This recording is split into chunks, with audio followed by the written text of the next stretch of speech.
Hello students. In MACOS syllabus, we have the module Electromagnetism and Dielectric Magnetic Properties of Materials. Today, we discuss dielectric material. The first thing that we have to know, what is dielectric material? Dielectric material is a special substance that under almost all conditions is insulated and has ability to be polarized and can persist electrostatic field for a long time in it. Two things are very important.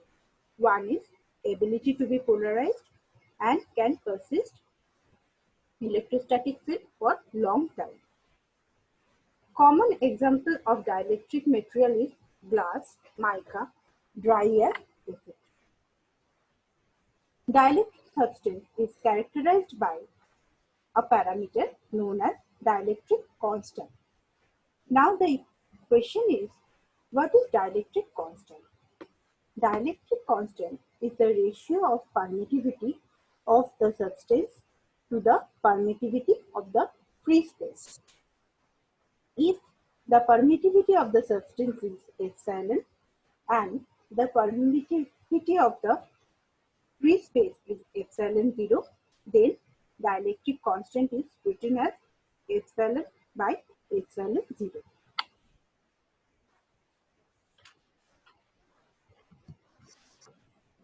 Now we discuss about the types of dielectric materials. There are two types of dielectric materials. One is polar dielectric and other is non-polar dielectric. In polar dielectric, the center of mass of positive particles does not coincide with the center of mass of negative particles. When we apply electric field, they become polarized. That means align themselves with electric field, shown in this figure. Example of polar dielectric are water, carbon dioxide, etc.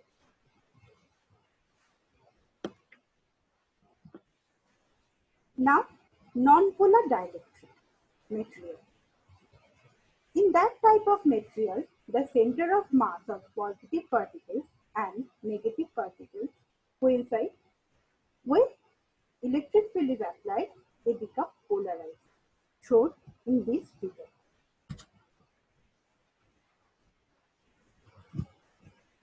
This is the absence of electric field and this is the presence of the electric field.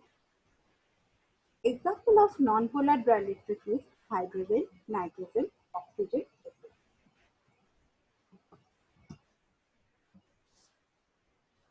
Here we use the term dipole moment.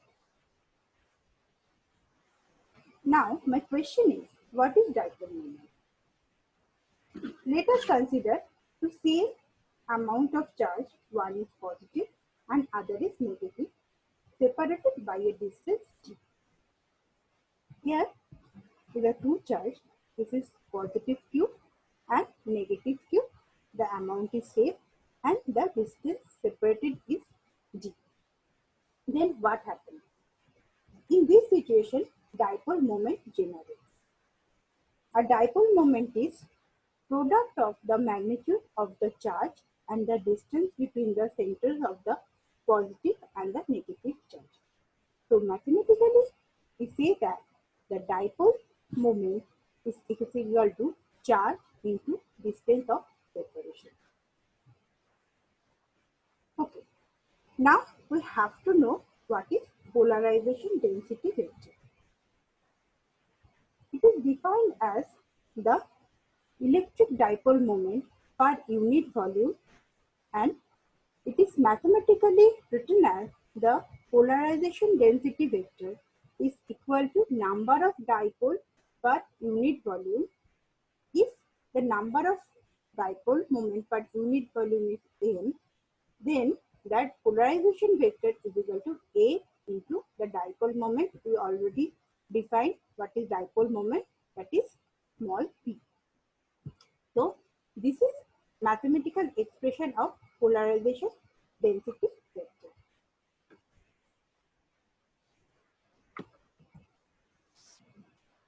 Now we have to know the term electric susceptibility, which is denoted by chi.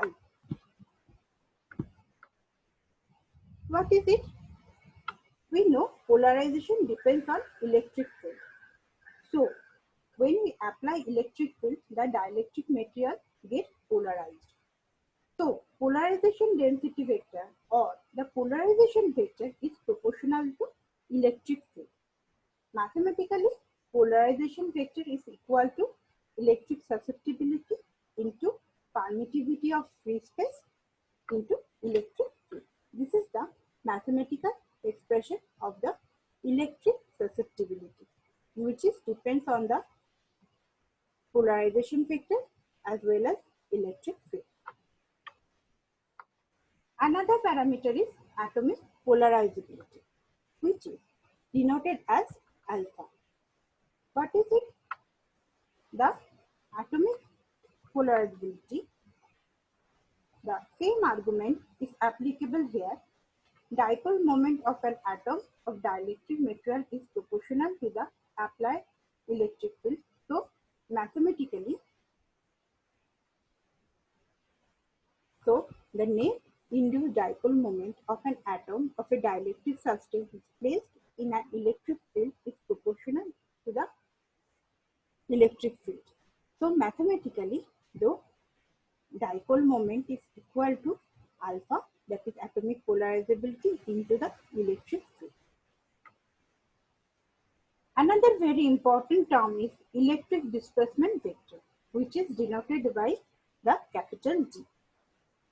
It is defined as the number of lines of force crossing normally per unit area of surface. Mathematically, the electric displacement vector is epsilon is equal to epsilon into E, that means permittivity of a substance into the electric field. And also, this is very important relation, that is electric displacement vector is equal to the epsilon 0, that is permittivity of a free space into the electric field, and plus the polarization vector. The relation between electric displacement vector and electric field and the polarization vector. So, this is the relation between three parameters. That means one is electric displacement vector, one is electric field, and other is polarization vector. In dielectric material, this is very important relation.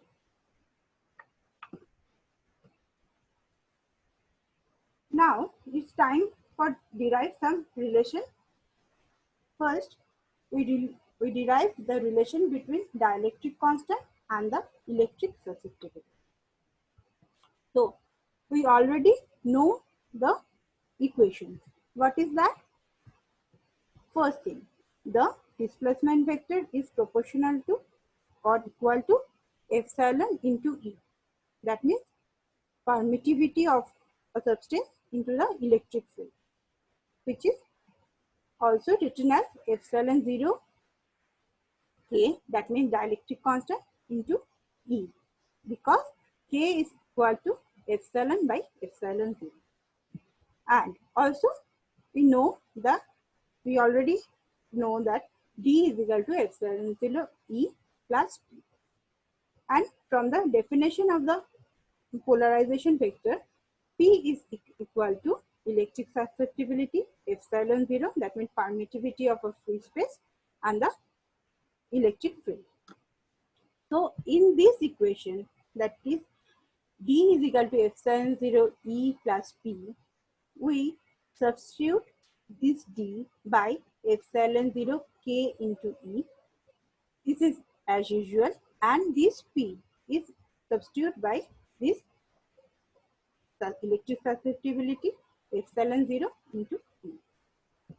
Cancelling the E and epsilon 0, we get the dielectric constant is equal to 1 plus electric susceptibility. So, this is the the relation between the dielectric constant and the electric susceptibility. Now, the relation between electric polarization and the dielectric constant of a dielectric medium. Already we know that D, that means electric displacement, is equal to epsilon 0 K into E, and this is the well-known equation, that is D is equal to epsilon 0 E plus P. In this relation, we have to relate P and the dielectric constant. That means electric polarization and the dielectric constant. So D is replaced by epsilon 0 K E. This is, and this right hand side is as usual. And rearranging that, we get P is equal to the dielectric constant minus 1 epsilon 0 E. So this is the two relation which is very important. One is relation between dielectric constant and the electric susceptibility, and the other is polarization with the dielectric constant. Okay, in this slide we have to know the Clausius-Mozatti relation. This relation actually connects the relative permittivity of a dielectric to the polarizability of atoms per molecule in that dielectric. Mathematically, it is epsilon minus 1 by epsilon plus 2 is equal to n alpha by 3 epsilon 0, where epsilon is a relative permittivity and alpha is the polarizability, n is the number density.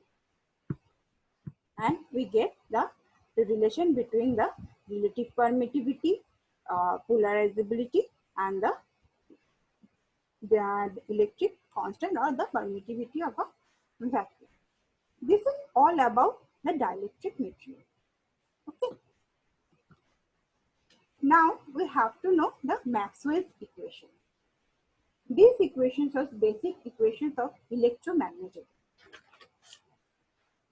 There is 4 equations under Maxwell's equation. One is Gauss law electrostatic. There is 2 forms. One is differential form and other is integral form. The first equation, that means Gauss law in electrostatic, the differential form states that divergence of electric displacement vector, that means D, is equal to charge density, that means rho. So it is the differential form of Gauss law in electrostatic. Whereas what is the integral form? Integral form states that the surface integral of electric displacement vector, that is D dot ds, is equal to the volume integral of charge density. Okay, there is a 2 form. One is differential form and other is integral. What is the physical significance? Physical significance of the Gauss law of electrostatic is the electric field line starts from positive charges and end at negative charges. This is the first thing. Secondly, this equation does not depend on time, and the charge density is a scalar quantity because it is a divergence. Second law of Maxwell's equation. This is known as Gauss law of magnetostatic. What is the differential form? Differential form is divergence of magnetic flux density or magnetic induction vector is equal to 0. Whereas the integral form is surface integral of magnetic flux density vector is equal to 0.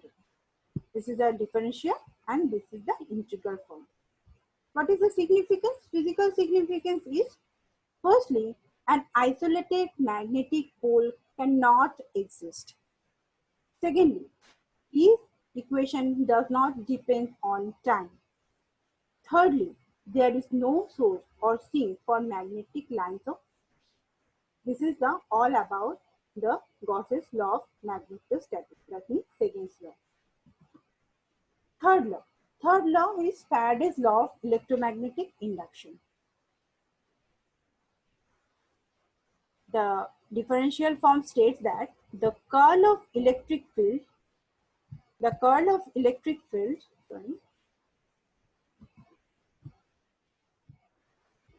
vector is equal to the negative time rate of change of magnetic flux density vector. And the integral form is the line integral of electric field vector is equal to negative time rate of change of the surface integral of magnetic flux density vector. This is the law, Faraday's law of electromagnetic induction.